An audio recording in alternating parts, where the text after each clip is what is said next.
Yep. That thing. My arm's doing it, but you can't see my arm. Exactly.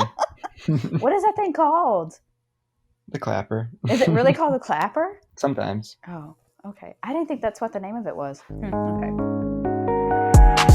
Headed in by Convenient, coming up from behind. Ball for Horan! Portland ahead by 2. A diving header and a beautiful goal! Nagasato! 2-0! You're listening to the Her Football Hub podcast, covering the world of women's football.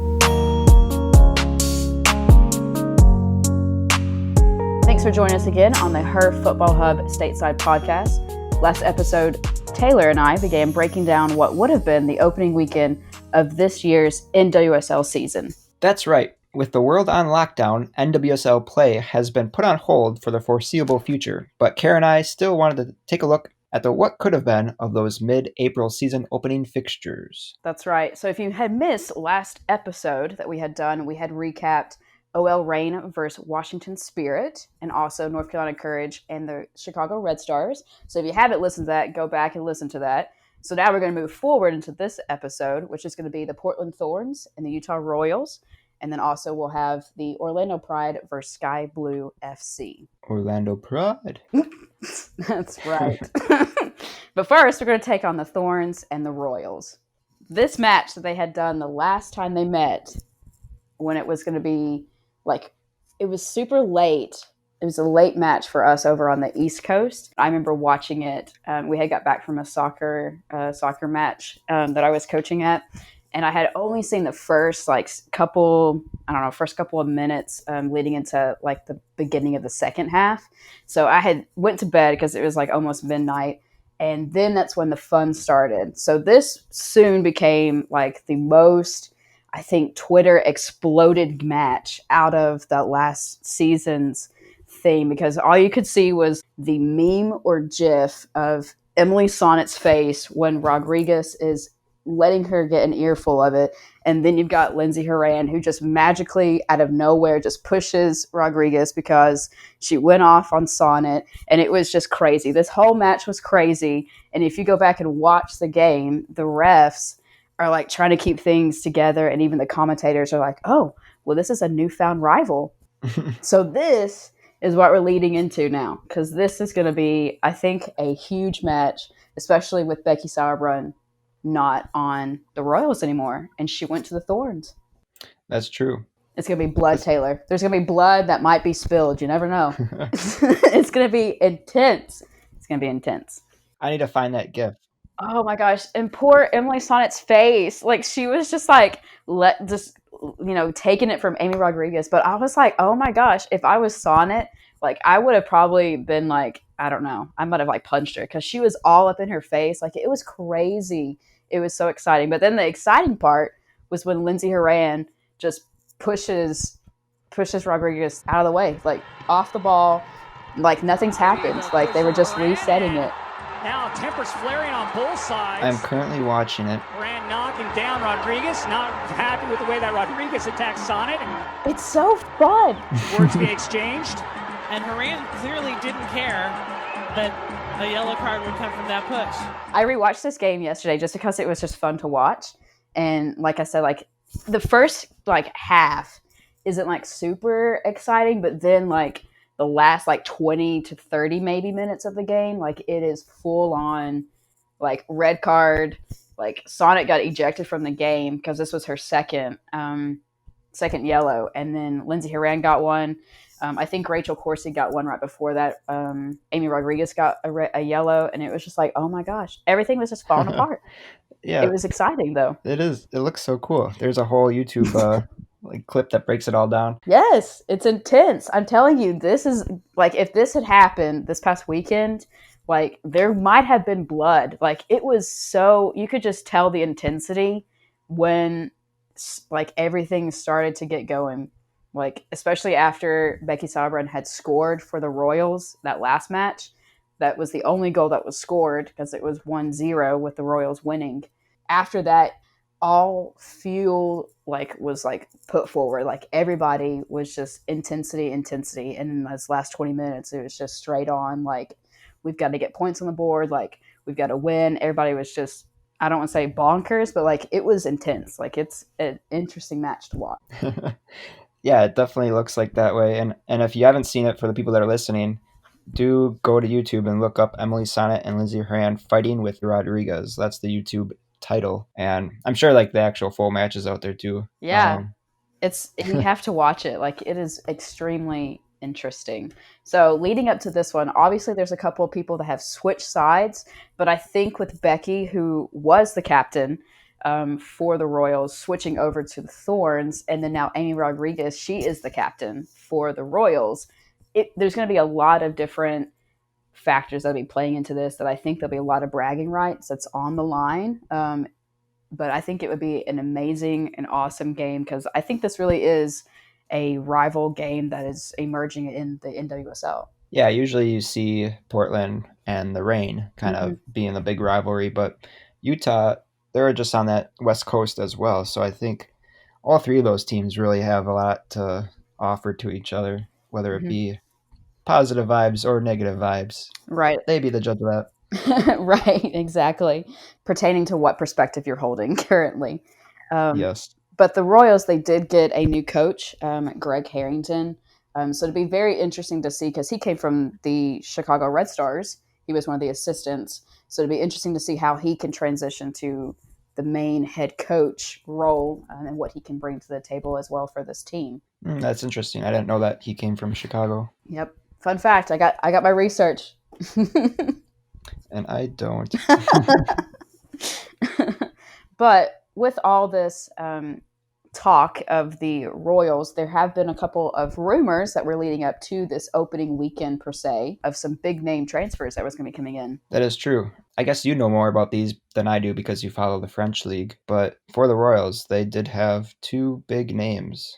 Yeah, they were talking about having Sarah Buhati come over, and also Marijan as well, both from Olympic Lyonnais over in Lyon. So as of this past weekend, they had acquired, nothing is actually inked because of the whole hold and the standstill with the actual coronavirus, but it is looking to be a very, very good possibility that both of them will be coming over to the Royals.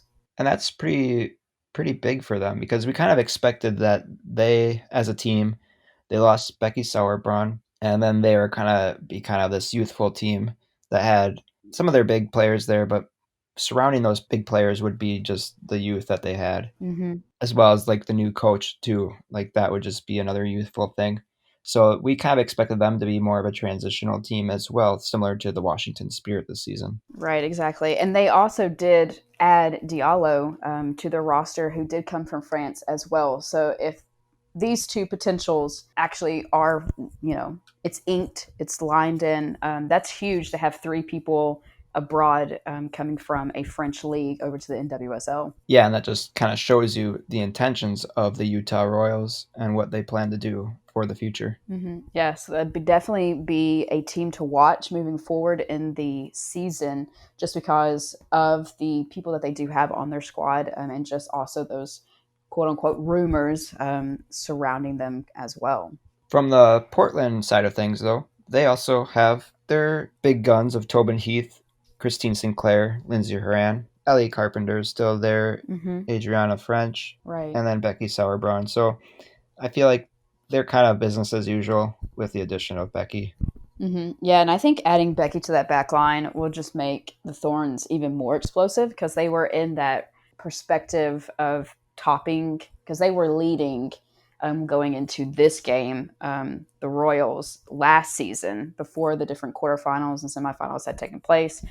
So they were at the top of the table. So I think having Becky at the back and just kind of commanding that, I think will definitely give them more of a defensive approach and just stance that will make them very much a lethal threat for the other teams. Yeah, because they were kind of one that they held their ground pretty well, but they would kind of get shaky into certain games. And even though they had like this explosive front line, other teams would just level with them on goals. And so whatever they produced positively in the attacking sense, their defense just couldn't hold on for that either. So the Thorns are still going to be looking strong moving into the season. They did get a couple of players from the college draft that could potentially fulfill those different roles moving forward and just kind of keep their eyes on the youngsters that are coming through. But all in all, how do you think this game would turn out if it was to play? Based on how I saw the Royals playing at the end of last season, I feel like they would win. Whether it be another one of my 2-1 score lines or even just a 1-0 draw, I feel like Royals would win that. Yeah, I think it could actually even be a draw. I think it might be 1-1, but I think with the different potentials that they do have with the Royals team moving forward, and especially with Kristen Press still there, making those amazing runs on the side, and Kelly O'Hara is very much healthy currently. I think her and Rachel Corsi in the back will command it extremely well. So I think they might win maybe 1-0. Yeah, so we're kind of along the same lines with that. Utah does look good. It could be a team that could be strengthened, especially with those potential moves coming in. Right. So we'll see. And then for the final game, we have Orlando Pride versus Sky Blue FC. And both of these teams are ones that we've talked about in the past of having actually done a lot of work already in the preseason in terms of acquiring players, shifting players around, and relocating players. Both teams scored big names moving into the season. Yes, and I think this has always been a fun fixture too because they usually are the two bottom teams, so they have nothing to lose, and usually the game is a little bit more open. But I think being the first game of the season with new players, it could be a little bit different. And I think with these players, I think there's more to be offered, but it's also going to be a little bit of a learning curve because some of them are going to have to get used to the team that they're in. So you might not even see all these new players right out of the gate. Right, exactly. So it would definitely be something to keep your eyes open just because they did have some, I don't want to say giants, but like those names that you hear, like Mallory Pugh did move over to the Sky Blue. We have McCall Zerboni as well, that was moved over, and Anumanu as well for the Blue. And then on the Pride side, we do have a Lioness that joined. So we have Jade Moore, and then we got your Fern. We got Allie Riley that came over. Yeah, she's been keeping it real on the Instagram. Yes, she has, especially with those TikToks. Oh, yeah. And then we do have Sonnet that also joined in too for the Pride. So just those three names, you're already like, oh, well, this might actually give them more of a chance. But then you look at the Sky Blue and you're like, well, this gives them more of a chance. So I think this one would definitely be a very entertaining game to watch. Yeah, they're kind of even when it comes to that star power, but also I think they strengthened where they need to. Like for Sky Blue, they strengthened more of an offensive standpoint, whereas Orlando strengthened on a more defensive standpoint. Right. So I think with that, it could be a very balanced and even game. Mm-hmm. Yeah, I agree. And the last time they had met, it was a draw 1-1. So I think maybe with this season, I do believe it would still be close as well. But I'm going to go ahead and say it. Taylor, I'm going to say it. I think your Pride might actually win. Oh, wow. Yeah, I do. I think it might. If that happens, wow, then... Yeah, No. I think it'd be really, really close. But I think probably within the last couple, like maybe 15 minutes, I think there'll be a goal. And I do think it might be the Pride. I'm going to go ahead and do my prophecy. I think that's going to happen. Yeah, I agree with you, though. If anything, they could win. I mean, they could actually draw 1-1, but I actually think the Pride would win in this matchup. Looking back last year, like we said, the last game they played against each other was a 1-1 draw, but Sky Blue was actually one of the other teams that Pride actually beat 2 other times during the season. Right. So 2 of their 4 wins for the Pride came against the Sky Blue. Mm-hmm. But like I said, the Sky Blue is totally different. They strengthened where they needed to. So. Right, exactly. So it could really go either way. There's a lot of powerhouses on both sides of the pitch. And who knows?